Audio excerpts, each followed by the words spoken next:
Hey everybody, welcome back to Ready Steady Play. I'm here with Carlos from Burning Games, and we've just finished playing Coreball, and now we're going to talk a bit about the game, the design process, and what is the future for Coreball. But so if you haven't seen our gameplay, please check out the gameplay. It's on the channel, and there's going to be a link up on the YouTube video as well here, so you can find that video as well. But what we're going to do now is we're going to talk a bit about what happened in that game, and a bit about these two teams that come in the core set, and then maybe we'll talk a bit more about some of the other teams. Yeah, sure. We'll do it.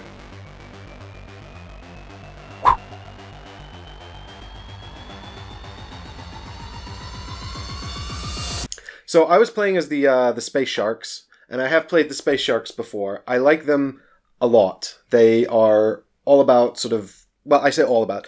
I like Therenth and Phaser. I don't really know what to do with Zarian, but I quite like him as sort of a blunt instrument. Yes, he's the best pusher in the game. Is he? That's cool. He has push for, no one else has push for. So basically, if you want something being pushed, he's going to do it most of the times. Mm-hmm. Yeah. And what's going on with the Bullbugs? Right, so the Bullbugs have two very good grapplers, Wally and Grasshopper. We didn't see Grasshopper because his ability is very defensive. So my plan was to get the ball and then use Grasshopper to protect it, but I didn't manage to do that throughout the game. And then I have Keen, who is a very good ball guy in general. I think what really appeals to me about the Space Sharks is I really like the movement game. Mm-hmm. I find I'm not particularly attracted to grapple, except, for example, in our game, I grappled Wally over here, and I actually then pushed them both off the board. So again, it was actually more part of a move, push, yeah. a sort of a complicated way of pushing. Yeah, exactly. It was to make pushing simpler, because Wally has got he's got dodge 2 and push 1, but he could react to a push with a grapple, yes, which is 3, which is, a good stat. Like we said, 4 is quite uncommon, isn't it? Yes. And usually, if you've got a 4, it's at the price of other things, like, for example, being able to hold the ball. Yes. So I liked a lot the and what I love actually is these onboard terrain elements. Mm-hmm. I really like the terrain objectives, which are these barriers between the spaces. I also like these area threats, which are the asteroids and the debris, because it's sort of all of these things you have to think about, and I like the team that can move around a lot. I feel like if I had maybe another team, I'd be so fearful all the time of getting sort of pushed through these obstacles or being pushed onto them. Yeah. Right. So during the game, I played poorly. I think I overcommitted to getting the ball, but I didn't. I played everything very concentrated, and then that meant that you could, when you managed to escape with the high mobility that you mentioned, with forward as well, then I wasted a lot of activations. I think like the second round, 2 or 3 of my flyers didn't even activate. Mm-hmm. So that was a very bad round. In this game, it's important to diversify. And it's also important to keep an eye on everything. So you never want someone to be left alone to their own devices, because that means that if someone passes the ball to them, it's very far away. It takes forever to get there, and then you have to leave the board and then come back. But then maybe there's some barriers in the way, and you cannot go into the squares you need to go in. So you have to bear all of those things in mind. And I think I was too preoccupied with the aggressiveness you can create with Sirium and with Therenth. Mm-hmm. And I didn't play correctly around that. Therenth, I didn't actually... I like Therenth as a maneuver piece. I really like her manipulation of momentum, which I think you saw actually come out a little bit in the game. What was actually funny was I didn't realize until the final round she's actually got pretty good grapple. Yes. No, push, isn't it? It's push. She's got pretty good push. And I was like, oh, she's good. So I can go and push King around. I was so focused on her as a mobility piece because that's what appeals to me about the game. But actually, I think, being able to sort of see these different opportunities is really strong. And what I like as well is the ever-changing terrain. And so I think where I'm vulnerable with this team for sure is grapple. Like, I'm looking across my grapple and it's all pretty bad. Yep. So I think actually getting a couple of strong pieces in there and grappling them. Wally, if he could grapple someone onto an obstacle, onto a terrain, an area terrain, and hold them there, injuring my people, I think that's really strong. Yeah, that's his main goal, and he failed. Wally. Pretty disappointed on him. But yeah, that's how he plays. So Wally is super strong because his grapple is very powerful, and he can injure people without suffering any consequences. So you are with him, you can cancel one flyer because he's grappled and he cannot do anything. And then you can also injure him, which will make him weaker, so it will be easier to grapple him, and then it will make you lose points. So if you're lucky and you play Wally well, you can even eliminate 2 flyers through in a game, and it's very great. He has a very weak firewall, and that's his bane, because if you play a hacker, you can just stop him on his tracks.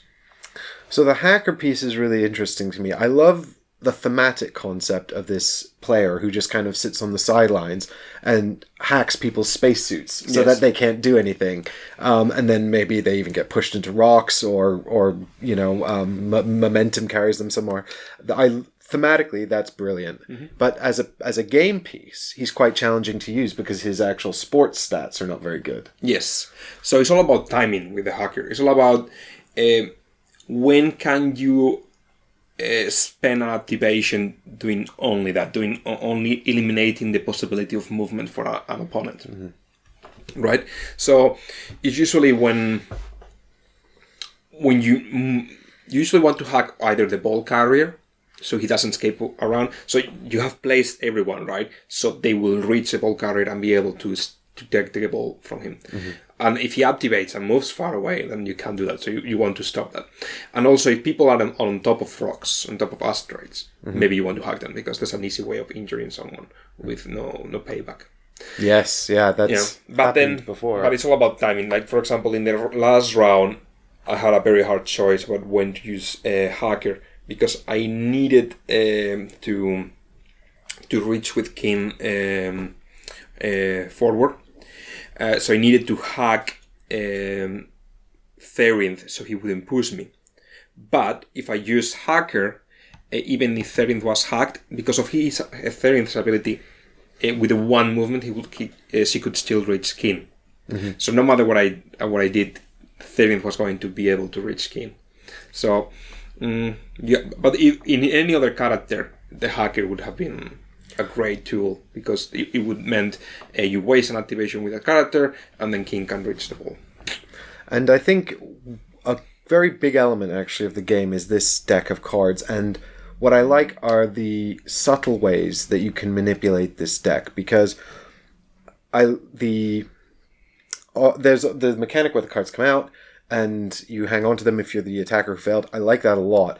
But I like this idea that as this deck decreases in size, you start to be able to predict what you've got going on there. And if you've had a run of bad luck, it means that you are going to start having a run of good luck. Yes. And vice versa. And so, you want to sort of try and plan your actions accordingly. I don't actually know what I had left going on here. Not bad, actually. Yeah, 2 3s, a 4 and a 1. Yeah, you were... I was okay, but... You were going to do good. Well, I had a 1, a 3, and a 4. Yeah. So I was still very lucky, I think, to catch this 4 here because of... This felt, to me, like quite a clutch maneuver. But just because of the state of this deck at the time, it wasn't. But it could very easily have gone either way. Just entirely based on what cards were here. But because I know what I've played, and I can check my discard, and I can see the cards I've got cached here, I can predict whether or not this is going to be more successful. And if I was more familiar with the game, I might have known that this was going to be not a clutch maneuver. It was going to be have quite a high chance of success. There was a 20% chance of a 1 that would have failed me. Yeah. So that's actually really good. But so I think what I like about this, even though it seems like it could add a lot of sort of random circumstance to the game, there's actually ways to predict it and ways to sort of mitigate that failure that are really sort of subtle and interesting. Yeah, and the abilities, they're very interesting, I think. They change your choices. Like suddenly you have So it's a very back and forward. It's a bit like a chess, the game, because I take a turn, I use one piece. Every movement is important, every choice is important. But with these abilities, you can use them at any time. Sometimes you can cancel stuff. You can do all these kind of different abilities, and it builds up through the game, right? Because you start with 0 cards, but then you will gain some. And the good thing is, if you're doing poorly, you're gaining cards, so you will eventually do well, right? Especially seeing as those poor cards come out of your deck there, and you can sort of keep them cached, and maybe you use those abilities, or maybe you just keep them there so that when you shuffle, they don't go back in. Yes, that's true. You can keep the ones out, and then just... The ideal scenario is to get all the 1s and 2s over here, shuffle the deck, and then use them. Yes. Then you know you've got a good round coming up. Yes. So we've got the Space Sharks here, who are quite good at pushing and quite good at keep away. We've got the Bullbugs here, who are quite good at grappling. They've actually got pretty good ball control as well. King seems to be a pretty solid carrier, and he's good at dodging too. And dodging is very good because it allows you to stay away from other players without using your activation.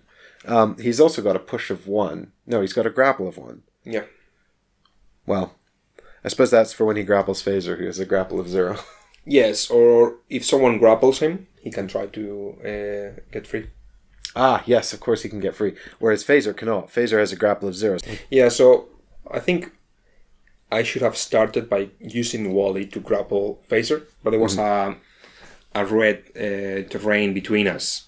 So I started with I went for Syrian, because if I managed to score that would have been big. That was outrageously lucky when that came up, I've got to say. But we've got 2 more teams that are currently designed. Yes. Who are they?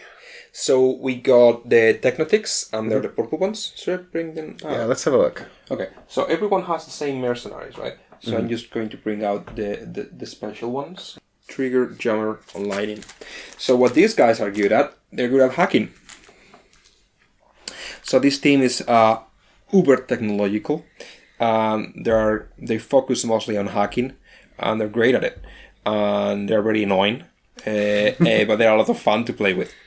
So Trigger has an interesting ability. Basically, when he's a very good hacker of 3, and when someone moves through an obstacle, he can hack that obstacle. Okay, so when you hack an obstacle, you can turn it off by placing this token on top of it to cancel it. But if it's a railgun or an open obstacle, you can choose to place a railgun in whichever direction you want. So imagine that you activate this character, right? And you want to get to the ball here. You move twice, right? So once you move there, then Trigger can say, I'm going to use this, and activate it, and you just move through that. So you just got a purple momentum. And now you want to go here, you will eventually fly off. So it's very handy, and it's very scary when he's in the board, and you have to be very mindful where you're going. And he also can open spaces for you to go through without having to perform an activation. So being able to hack obstacles is pretty useful, but it spends an activation, and it gives the chance of for the other player to play 2 turns in a row, more or less, right? But with this one, you can do it at any time, and on top of its regular action. Wow. So it's very handy. So what I like is that's a different way of sort of playing with the mechanics of what's going on the board. It's almost like Trigger's playing a sort of a different game to the other guys. Yes. You know? Then Jammer, what he can do is when someone declares a movement into the square she's in, she can hack she can try to hack that player. And if she does, because you're hacked, you cannot finalize the movement. So she's a denial character. If she's in a square, anyone who wants to go through that square or into that square, they have to at least be successful against a hacking action. So it's like the stack in Magic, an instant goes on top of the stack, right? So if this character is here and this character declares a movement here, then she uses the instant, and that goes before the movement. And poor Zarian just stays in the space. Yeah, and if he was alone, then he cannot even do anything. It just floats there. Yeah. So Jammer is very nice to have next to the ball. Or she could also carry the ball, because her ball is Dove 2 is decent. Okay. Is decent. And then Lightning is a lot of fun. He's not a hacker, but he hacks. So basically, he's okay at pushing and okay at grappling. And what happens is, if he grapples you, or he pushes you, or you grapple him, or you push him, you become hacked. That's awful. Yeah, so he's just bothering you. And because he's not very good, many times he's just like floating around you and being annoying. But you don't want to push him, or you don't want to grapple him, so you just have to let him do it. You just have to dodge so he doesn't bother you too much. He's very fun. Oh no. He can't. At least he can't carry the ball. Yeah, he can't. He's also a mad person like Syrian is. After he's successfully grappled, he could hack you. He automatically hacks you. He automatically hacks you. Yeah. And then you both just have to sit there because you can't move. Yeah. And you've got him grappled. Yes. That's interesting. That's really funny. Yeah. I like that a lot. And then we got the preachers. And the preachers are a bit different. They look fast. Right. So the preachers are basically, they focus on ball control and in synergies. So they're very bad at pushing. They're very bad at grappling, and they're quite bad also at hacking. But they are quite good overall at ball control, and then they have the most interesting synergies. So what happens is they have a keyword, which is Hyperlink, and then their abilities refer to each other. So, so the more of them you got, the more powerful they become, right? So all of them have the Hyperlink ability. So, for example, Blender. Blender is one of my favorite flyers in the game. What she can do is at any time, right? It goes on top of this. Blender in the middle here. Yes. Yeah, let's put this correctly, like this. So Blender, at any time she wants, she can swap her position with anyone that has Hyperlink, right? So imagine someone is pushing Tempus, you can swap them, and they're actually pushing Blender. And you can do that before the confrontation or after the confrontation. So you could do that because you believe Blender will have more luck and do the counter with Blender. Or you can do that because you don't want Tempus to be pushed and you don't mind if Blender gets pushed. Right? So she's sort of she could sacrifice. What if she has the ball? The ball remains in the same space, so it goes to the swap out character. Right? So if she has the ball and swaps with Tempus, Tempus now has the ball. So it's actually quite handy. So they literally just fit. Their ball control is amazing. Yeah. They all have relatively poor push and relatively poor grapple. Yes. So they really are about sort of. I mean, they're sort of like it's like a sort of another take on keep away, isn't it? Mm-hmm. You know, they're very good at carrying the ball, and they've got all these clever tricks they can play. So Spring is fun because she can use an action for someone to pass the ball to her. So usually passing, you have to activate the character that has the ball, and the character has to pass the ball to someone else. But what you can do is activate Spring, and someone has to pass the ball to you. Mm-hmm. From your team, of course, you cannot force an opponent to pass the ball to you. And that's very... it creates a different way of playing, it creates new options, and it's great. And then also, if someone tries to steal the ball from her, and she successfully defends it, she automatically passes the ball to another flyer. Oh. Right, so the ball keeps moving all the time around her. And so how does Hyperlink work with her abilities? So she can only use them with friendly ball carriers who have the Hyperlink ability. So she can only use her abilities with other characters that have the Hyperlink? Yes. So that makes them a bit more limited in what we were talking about before with the flexibility, with the... if you really want to get the most out of these combos, you need to stick to your preacher characters. Yes. That's interesting. And Tempo's a bit different. His ability doesn't do anything with the other Hyperlink characters, but they do with him, of course. Right. And then his activation, basically what he does is, at the end of his activation, he chooses who the next player has to activate. Oh, that's really annoying. It's really That's annoying. great. Yeah. That's really cool. So you can wreck a person's plan because he needs certain steps before he wants to do something. But you can, if you detect that, if you know what he's planning, right? If you read his mind, then you can fight it. A bit like earlier when you said, I know you're going to come in here and push me off the board. If you had Tempest, you may have been able to do something about that. Yeah, I could have forced you to activate someone else on Therinth, then I would get another activation in between. To try and do something about that. That's interesting. Yep. Brilliant. And these are the main flyers. They are the ones that come with the teams at the beginning.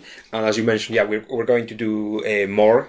The idea is that this game is going to be supported.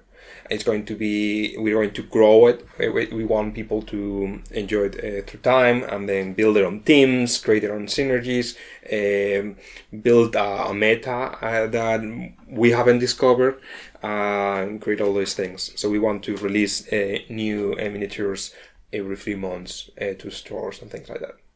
And the new miniatures coming out will be more of these named players for the teams. Yes. We're not doing more mercenaries. Everything's going to be named characters. So if you find a team you like, you can get all those characters and really focus on that. Yeah. You can. We played a 2-player game. Mm-hmm. You can have a 4-player game. And a 3-player game as well. What's that like? Right, so... That feels like it might be anarchy. Yes. So 3-player game is free for all.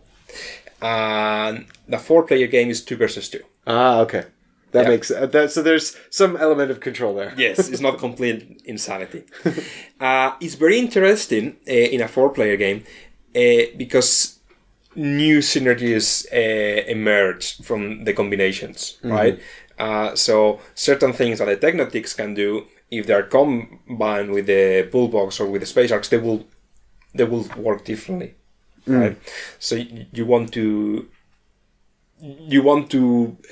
have like a good discussion with your friend, like about which teams are going to use, and then you can create these new whole things, and it's very cool. And so, how many these asteroid mats? We got 5. 5 plus the deployment one. Yes, but there's going to be more of those. Yes. So the idea, for the lifespan of the roadmap of Coreball is we're going to do a season every 6 months, and each season will come with a new expansion, and the expansion will bring a new map.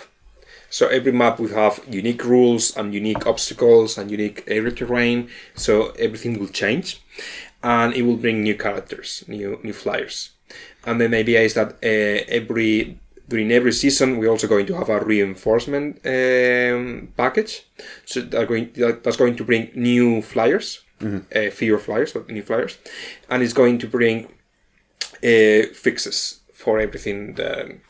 If you've observed anything that's not balanced. Yes, if we have observed that some combo is completely broken or creates loopholes or anything like that, or wording is confusing to someone, stuff like that, we can fix that. Because I think that's essential for a competitive game too. So it's going to be more flyers for the 4 teams. Any thoughts about another team? Yes, but we'll have to see. Yeah, it's very expensive to develop the miniatures, so we will if the Kickstarter goes well.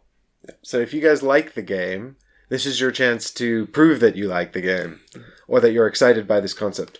I really like the idea of more terrain and different maps. The shifting map is something that I just find very intriguing, and is particularly unique to this game. And I really like the way it's implemented. It's actually great to play with the miniatures as well and see all the dynamic poses, because the game feels very thematic to me, and I really like how that's been implemented and realized. With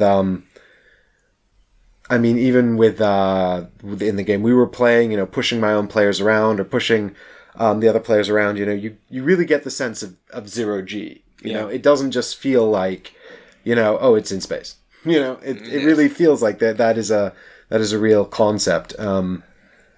Although I do wonder about this suit of armor and this suit of armor. Oh, but he's a bigger alien. So he needs a bigger suit? Yeah, he's a different species. And then he has the seals, because his ability is that he ignores area terrain. So the shields are to block the asteroids and the comets. He can cross against them. Oh, so you thought about all that. Ah, That's very good. yeah. So the bigger characters tend to be the most aggressive ones. So it's a visual cue. So so you've designed this game, and it's a bit different to the previous games from Burning Games, which were more RPG like. So what was it that really drove you to make this game a reality? Right. Oh my god! Because this game has been in development for 3 years, so it's a long time. So I cannot even remember, to be honest. I mean, I remember the inspiration for the game. Mm-hmm. And the inspiration for the game is Elio, another guy from Burning Games. He sent me a video of this crazy guy who used to do MMA. Mm-hmm. And he decided to do MMA while jumping off a plane. So two guys jump out of a plane, they fight each other, and at a certain point they have to open their parachutes. Yes. That's crazy. And you see in this video these guys punching each other, like just going at, I don't know how fast they go. And it's insane. And I was like, wow, that is the best sport ever. Is that on YouTube? Yes. If I can find it, I'll put a link in the description, but no promises. It's amazing. So we saw that and was like, oh, that's great. And at that time we were designing Faith, which was our sci-fi RPG.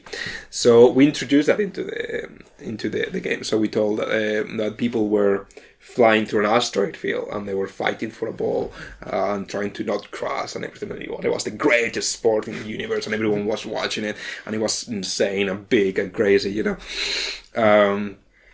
So, and we were like, oh, this idea is great, we love it. And we wanted to make it into a board game. And then I don't even remember how we came up with a floating board thing. But I don't know, it feels natural to me now. And I mean, it's a very simple concept. It's just plastic overlay with tiny legs. And I guess no one has done it before because they didn't need it for their ideas. Like, usually things are not in 3 dimensions, right, in board games. What I like about this is that even though, I guess, in a way, it's very abstract, because really we're just adjusting the layout of a 2D space. Mm-hmm. But it feels, during the game, exactly like what it's trying to do, you know? The way it's implemented, with the movement and everything else, it feels like we are flying through space at sort of top speed. Yeah. And it's hard to describe, I suppose, why it captures that so well. I really get the sense that you had a really strong idea about what this game was and then started building the rules around that, you know? Because that sort of sense of flying through space, fighting over a ball, is so present. Yeah. So everything in the game has changed like 1,000 times, but the board and the way the board is resolved. Everything else has changed. The team, like at the beginning, it was like more like a MOBA. Each character was an independent guy, and you chose 5 random ones among a large pool of them. And then we decided to do the teams because it allowed us to do more focused strategies and therefore more variety in a way. Mm-hmm. Because otherwise you have to make sure everything was balanced, and now I only have to make sure that characters are balanced within their teams, right? So I have different paths of development that way. And then the resolution system has been changed many times. The different skills, all the abilities have been changed 1,000 times, like, of course. But from day one, the board has been like this. And I remember the board always being there in the prototype version as well, which is brilliant. You know, it's not something I've ever seen before, and I've looked at quite a lot of games. Yeah, I'm bringing new circuits with different tiles and different abilities. I think it's very fun. Like so, this is the simplest one, the asteroid field. It's very straightforward. Then we want to do one that is a moon surface. So the idea is that every round, at the beginning of every round, every character gets 1 momentum towards the moon, which is at the bottom, right? So if you you cannot fly off the board here. You only get injured. Right, so if you crash into the surface of the planet, you get injured. Yeah, so you are always gaining momentum towards it slowly. So you have to fight that back, right? And that's fun. And then the obstacles are also different. Then we have one that is through a wormhole. And the idea is that if you fly through this, you will come through this. Oh no, right? that's so cool. And to exit the board, you have to be on top of a door. Like a door toward... out of the wormhole, right? So the reserve, the way you interact with the reserve completely changes. So the options are limitless, to be honest, and the choices are a lot of fun. That's great. Yeah, that's very exciting. Brilliant. And for the people who've played Faith, they're gonna know these characters, or are these new introductions to that world? Right. So they'll know the species. The characters themselves, they are not named in the Faith books. Maybe a couple, like in the Coreball section. I can't remember, to be honest. But no, but they will recognize the species, and they will know, for example, why the preachers have the hyperlink thing. There are species that have this hive mind thing going on, and they're called the preachers because... So actually the sport is from one of the species of the game. It's like an hyper-capitalistic bug species. And they just want to spend and they want to create, and so they have this grand sports game space where people die but they just keep going to play because it's money, and the preachers are from this utopian society where everyone is interconnected psychologically and everyone loves each other. It's not great if you want to do your own thing, but most of them love it, right? And they just play this sport to preach about how great their society is. And that's why they're called the preachers. So they just go in there and they try to win just to show how they're better. Yeah. So it's like the Olympics during the Cold War. Oh, that's brilliant. And the other teams, they belong to some of the mega corporations. So you have the one that is focused on biology, and those are the space bugs. The one that is focused on technology, the technotics, and the one that is focused on military. Those are the space sharks. The space sharks are the military team. Yeah, they're like ex-veterans or yeah. So now that you've got it ready for Kickstarter and the rule set is how do you feel that there will be a lot more revisions, or are you quite happy with where it's at? I'm very happy with it, but we're always looking for mistakes and we are always looking for fixes, of course. And what we are going to do, what we are actually doing is, do you know Tabletopia? Yep, yeah, I know Tabletopia. So we have a Tabletopia set up for the game, and it's available for anyone who wants to play it and try it. Mm-hmm. We would really like to hear feedback from people. So we hope people during the campaign they will get excited and go into Tabletopia and use it, and then tell us, "Oh, I think this character is just too powerful," or whatever. Brilliant. And as I said, every time we release a new product, new miniatures, it's going to bring cards with fixes for the previous ones, right? So if we realize that, I don't know, Wall is too powerful, in the next expansion we release, Wally's card would have been adapted and changed and fixed. Or if someone is too weak and no one wants to play him, we would improve him a bit. If you're sort of confident with the rule set going out now, and people can still sort of pick up stuff and provide feedback, of course, balancing this kind of thing can be a lifelong labor of love. Yes. There's never too much playtesting, right? Yes. But is there one mechanic or one sort of interaction or something that takes place in the game that's your personal favorite? Right. So I think when people start to be good at Coreball, so Coreball is a game that you need to play quite a few times to find out all of the possibilities and to play it at a high level.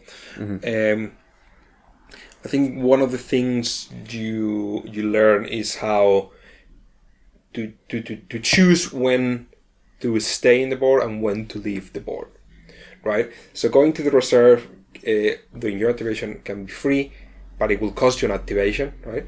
Or it can cost you 1 victory point. But it will open the doors for new flyers to come in and adapt.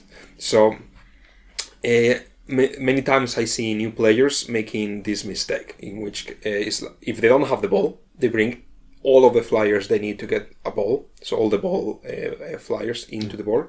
Then they pick up the ball, but they don't leave with them, right? So you want to, as soon as you have the ball, you want to replace as many of those flyers for aggressive flyers or for defensive flyers. You don't want to have 3 guys who the only thing they can do is carry the ball, but you can only carry 1 ball.